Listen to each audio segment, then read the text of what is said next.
The purpose of this video is to teach you how to throw your own exception. What I'm going to do is I'm going to make a try block and a catch block. And I want to catch whatever the exception is. I'm going to call it EX.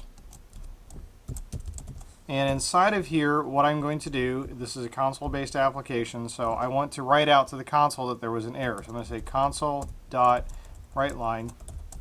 And what am I going to write out? I'm going to write out ex.message. And so what we're going to do is we're going to take whatever the error message is and write it out. Well, my section of code here, what I want to do is I want to throw a new exception. And then what we're going to do is when we throw this, we're going to say something like, you got an error.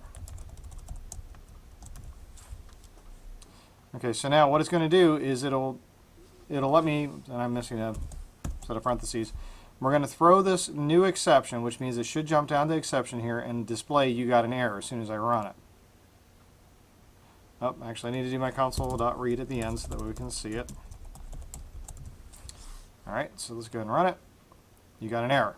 So what I'm doing is I am forcing it to actually cause an error, and then I'm forcing it to accept that error. Now what I could do is, let's say that this is an application error that we're actually catching down here. When I run this, we'll get nothing because we didn't actually capture this error. We don't have anything that will actually handle it. So I have to throw an application exception. Okay, so now I'm going to throw application exception. And now when I run it, it will actually catch it. But what I also want to do is I'm going to catch just a general exception. And in this section of code, I'm doing nothing. So if it's an exception, it does nothing. If it's an application exception, then we do something with it.